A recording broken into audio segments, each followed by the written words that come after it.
Hi, this is Tracy, and today I'm going to be doing a video on what music means to me. Well, for one thing, music has been a big part of my life for a long time. Ever since I was young, since I can remember. I can't remember too far back because I had some stuff in the past that happened to me. But as of what my biological mom has told me, when I was really young, I said I wanted to be a musician. Well, I don't remember that because when I got a little older, I wanted to be a chef, but then I got back into high school after taking a couple of years off of music. Got into high school. First year, I started playing trumpet. I was hiding behind everybody, playing my music. It came to the end of the semester. I was talking to the teacher.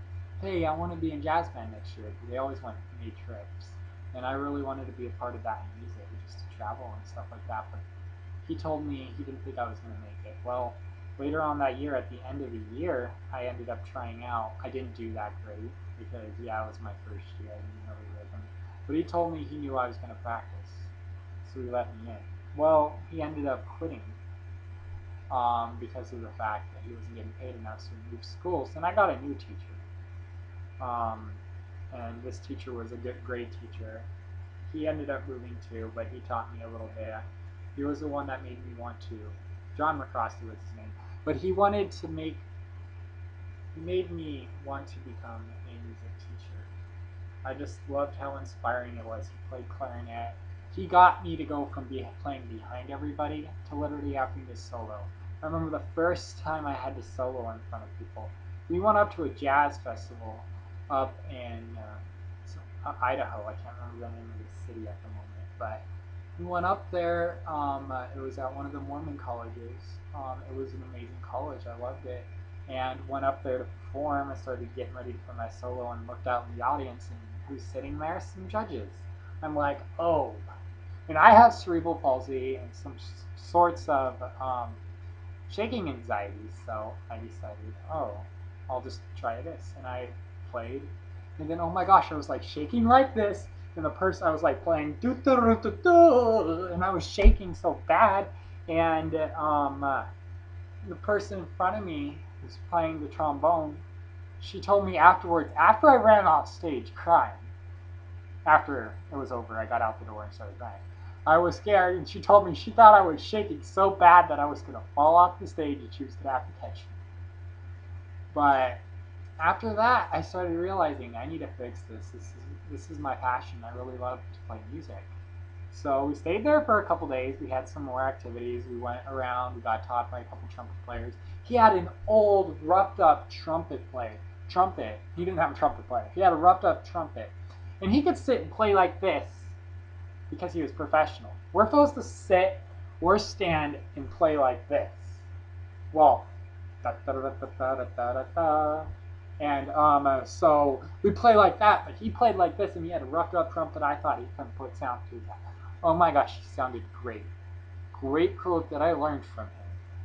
A good musician can make a bad instrument sound great, but a bad musician can make a good instrument sound horrible. It's amazing. I used to hear that. Like, I've tried it a couple times. Like, I've made a pretty roughed up trumpet sound pretty good. I'm not a professional, but someday I hope to be. So, yeah, going through 5 teachers in high school. My sophomore year, well, that's still the same year, my teacher, John McCrosky, introduced me to Megan Waterwood. Well, a great trombone player, amazing teacher. I private instructed with her the next year, that year, and the next year when we got a new teacher.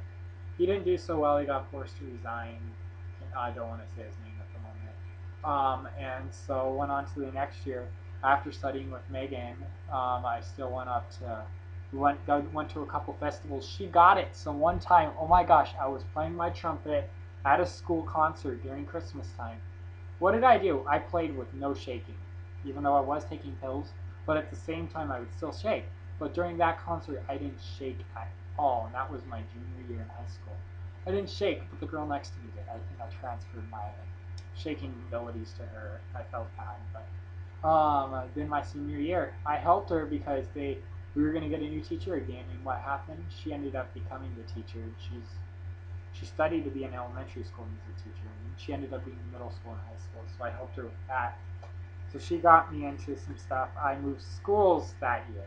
I transferred to another school.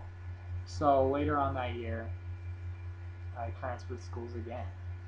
And it made me realize that I've been through so many teachers and so many teaching abilities that this is my passion. I need to become a musician.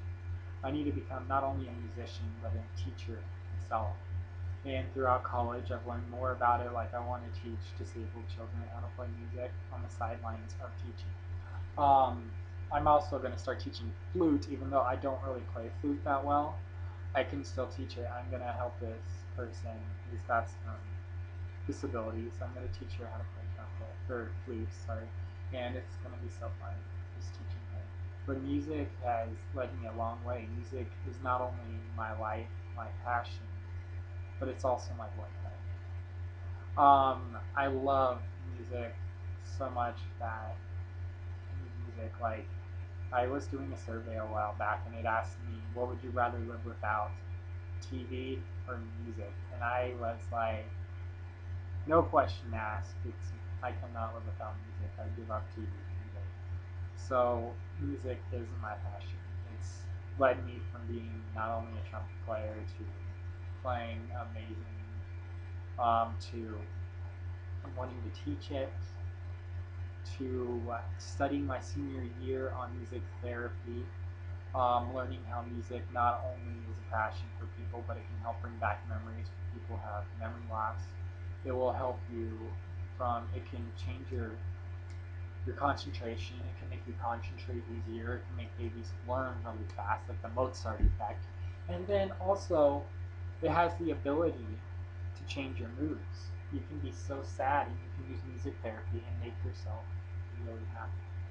Or on the same lines, if you're really happy, you can listen to a sad, depressing song. Or rock music. Rock music makes me sad and angry. Sorry, but but yeah, it will change your moods. And that's amazing about music. And so music brings together everybody. Music is a harmonic connection between all living things on earth, no matter what.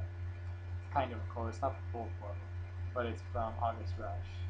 Just so I quote it so I don't get in trouble. But yeah, it is a harmonic connection, showing us that we're not the only living beings on the earth, and we're not the strongest either. There's so many other things out there that are musically like us. So we have so much more to learn. So music is amazing to me. That's what it means to me. It means teaching, passion, learning, bringing back memories, making people happy, making people sad, connecting memories into your brain through the waves, controlling both sides of your brain, making it run faster. Um, it's there for you when no one else is. Just turn on your music.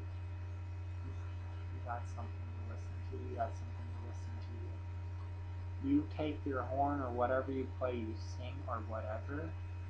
That you use your music, not play whatever everybody else is doing. Improvisation is a good thing for jazz. You take and play what you feel. You play what you want, not what they. So that's what music is.